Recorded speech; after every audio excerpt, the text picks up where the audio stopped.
Why does it feel like you're getting poorer, even when the news tells you the economy is strong? Why do the prices of houses and stocks seem to blast off into the stratosphere while your paycheck barely budges? These aren't new problems. The answers aren't in today's headlines or in the speeches of politicians. They are hidden in plain sight in a set of ancient and forgotten laws of money. Rules that have secretly governed our financial world for centuries. And the most powerful people on the planet are counting on you never learning them. To understand the first hidden rule, we have to travel back to the turbulent world of 16th century Tudor England. The monarchy, under King Henry VIII, had a familiar problem. It was broke. To finance its lavish spending and costly wars, it had turned to a classic financial trick: currency debasement. The royal mint began mixing cheaper metals like copper into its silver coins, reducing their real value while demanding they be accepted at their old face value. This created a peculiar situation. Suddenly, there were two types of money circulating side by side: old pure silver coins and the new diluted bad coins.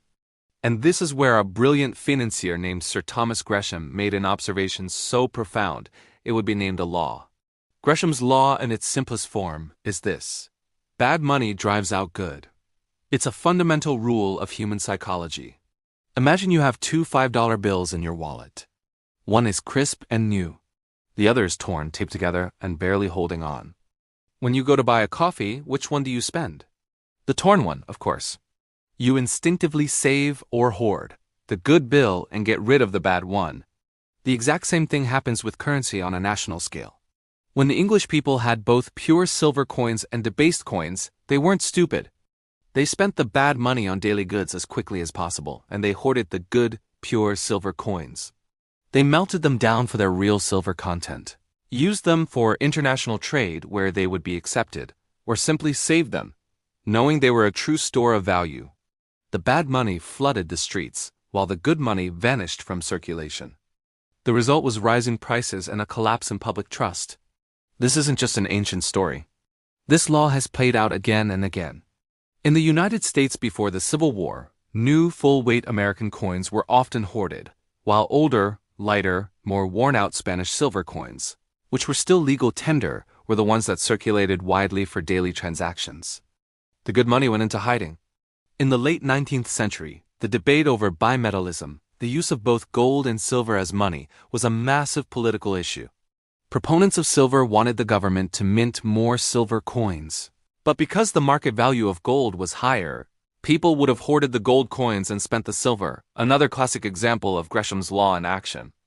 The law is a timeless reminder that people will always choose real value over a government's promise.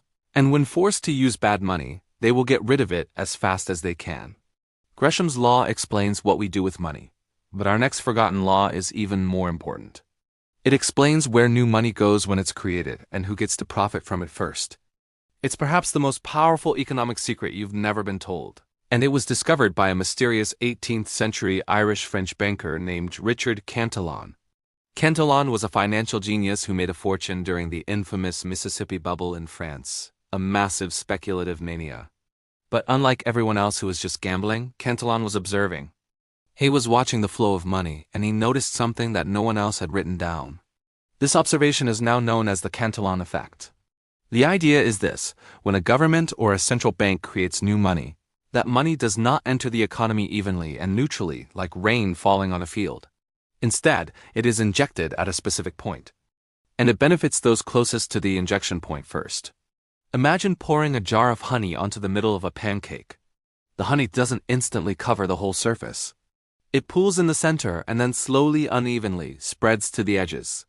The people at the center of the pancake, the government, the big banks, the large corporations, the politically connected, get all the new money, the honey, first. They get to spend this new money into the economy while prices are still low. But as they spend it, they bid up the prices of goods, services, and assets. By the time that new money has trickled all the way out to the edges of the pancake, to the regular people, the pensioners, and the wage earners, prices have already risen to reflect the new, larger supply of money. These people at the edges get the new money last, but they face higher prices immediately. The result is a massive, silent transfer of wealth from the edges of the economy to the center. Cantillon saw this firsthand in 18th century France, where those with connections to the royal court and the banking scheme got fabulously rich, while the general population was left to deal with the devastating inflation that followed the bubble's collapse. But the most perfect example of the Cantillon effect is happening right now. Since the 2008 financial crisis, central banks around the world have engaged in a policy called quantitative easing, or QE. This is just a fancy term for creating trillions of dollars out of thin air. But where did that money go? It wasn't sent to you. It was injected directly into the financial system. Central banks used it to buy government bonds and mortgage-backed securities directly from the big commercial banks. This flood of new money drove up the prices of financial assets, like stocks and bonds, to record highs. Who owns most of those assets? The wealthy. The Cantillon effect explains why, after every major bailout and every round of money printing, the gap between the rich and the poor seems to get wider. The honey always pools at the center first. So what happens when you combine these two forgotten laws? You get a financial system that works in a very specific and often deeply unfair way. When central banks create trillions in new money, the Cantillon effect kicks in. That money flows into the financial markets, driving up the prices of assets like stocks and real estate. The wealthy, who are closest to the money spigot, see their net worth explode. Meanwhile, this flood of new money eventually starts to show up in the prices of everyday goods, from gasoline to groceries. This is the inflation that affects everyone else. Now Gresham's law comes into play. As regular people see the purchasing power of their cash, their bad money, being destroyed by inflation, they desperately try to get rid of it. But where does it go? They try to trade it for good money, the very assets whose prices have already been inflated by the Cantillon effect. They try to buy houses, stocks, or gold, but they are now buying them at much higher prices, from the very people who got to buy them first and cheapest. This is the cycle.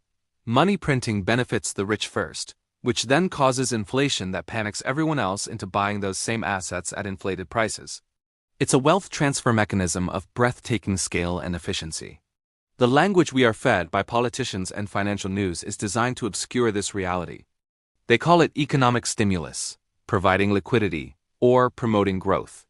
But they are counting on the fact that most people have never heard of Richard Cantillon or Thomas Gresham. They are counting on you not knowing the hidden rules of the game. These aren't just dusty old theories from forgotten books. They are active, powerful forces shaping your world right now. They explain why saving money in a bank account feels like a losing game. They explain why it feels like you're running faster and faster on a financial treadmill just to stay in the same place. The system isn't broken. It's working exactly as these laws predict it will. Knowledge of these forgotten laws is a form of financial self-defense. It allows you to see the world as it is, not as you are told it is. If you learned something, hit subscribe. Have a prosperous day.